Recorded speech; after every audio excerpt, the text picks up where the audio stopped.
Hi, I'm so glad you stopped by. I'm going to read the story called Strawberry Shortcake and the Big Balloon Race. It was summer in Strawberry Land, and it looked as if the berry crops were going to be the biggest ever. Strawberry Shortcake had just brought in her first harvest of strawberries, and the other kids had all come over to see them. "They are phenomenal," lisped Apricot, who liked big words. "Why, they're almost as big as Tea Time Turtle," Blueberry Muffin said with a laugh. "I have decided that we should celebrate our first harvest of the summer," Strawberry announced. "Tomorrow we are going to have a hot air balloon race."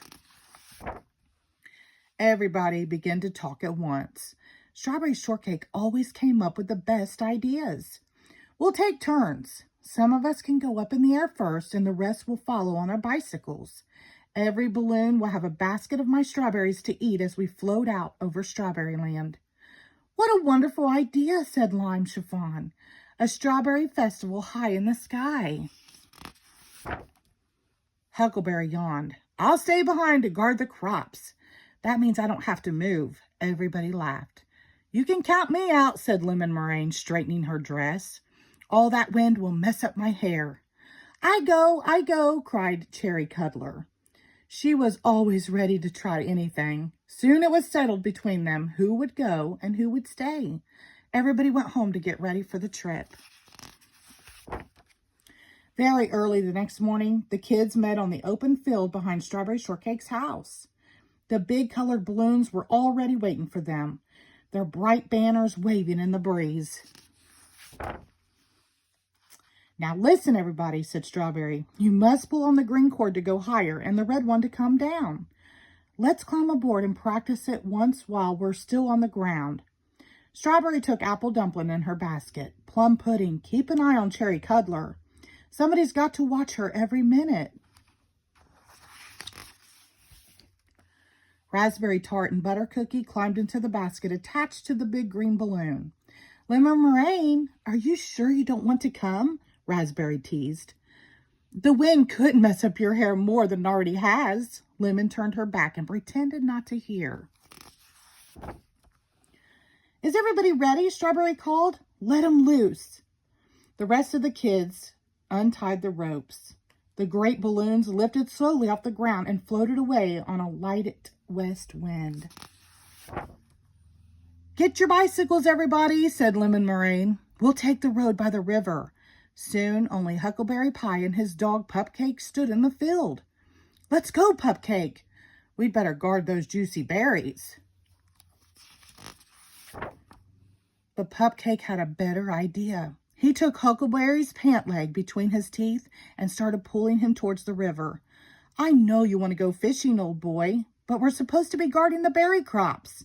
Pupcake barked twice. "All right, we'll sneak down to the river just for a little while. It's so early. I bet the berry birds aren't even up yet." But Huckleberry Pie was wrong.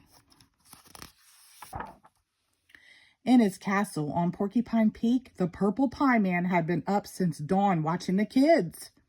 When he saw the balloons floating away down the valley, the Pie Man shrieked for Cap'n Cackle, the leader of the berry birds. "Time to go, Cackle. Take the others and bring me all those juicy berries." With one flap of their purple wings, the berry birds rose from their perches and headed down the mountain straight for the kids' berry bushes. "Everything looks so tiny down below," Strawberry Shortcake cried. She lifted up Apple Dumplings so the little baby could see over the edge. "Where are we now, Plum Pudding?" "Down near Sugar Cane Creek," she called back. "But the winds have already shifted. We're going to be blown right home again." Suddenly, Gooseberry honked. "Quick, Plum, catch Cherry!" cried Strawberry. Plum Pudding grabbed Cherry Cuddler just before she reached the top edge of the basket. "The kids are following us back," cried Raspberry Tart. "See, they're starting to turn around." "Watch out, Raspberry! You're too close to those trees," cried Strawberry. "Pull on your green cord." Raspberry yanked the green cord, and the balloon bounced up and down as it skimmed over the top branches of 2 pine trees. "I knew these trees were there. For goodness sake," she muttered. "Nobody needs to tell me how to fly a balloon." Look, everybody, Blueberry shouted. The berry birds are headed for our crops. The kids will never get back in time. And Huckleberry's nowhere in sight, Raspberry wailed. Oh, my beautiful raspberries.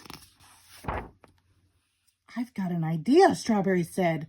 Pull on your red cords so the balloons will drop down as close as possible. Then we'll throw my strawberries at those nasty birds and knock them right off their branches. Great idea, said Plum Pudding.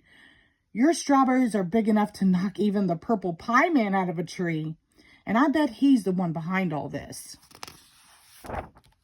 The kids pulled on their red cords and silently the great balloons floated down. The berry birds were so busy stealing berries that they never looked up until it was too late. Ouch! Cried Cap'n Cackle as an enormous strawberry hit him smack on the top of his head. One bird fell right out of the bush he was robbing. Another one flew away with a screech. Keep it up, kids. We've got them on the run now, cried Strawberry as the berry birds began to head off in the direction of Porcupine Peak. That'll teach them a lesson, shouted Plum Pudding. Head for the big field and we'll land, Strawberry said. I see the rest of the kids waiting for us. One by one, the balloons dropped gently back to earth. Everybody helped to tie them down. We saw the berry birds flying away, said Lemon Chiffon. They were trying to steal our berries, said Raspberry Tart, but we took care of them. Where is that lazy Huckleberry Pie, said Strawberry with a stern look on her face. We saw him as we came up the road by the river, said Lemon Meringue. He's taking a nap. Everybody laughed. Well, he'd better not sleep too long, or he'll miss the big party at my house, said Strawberry. Come on, everybody. We'll have a good time. And they did. The end. Thank you.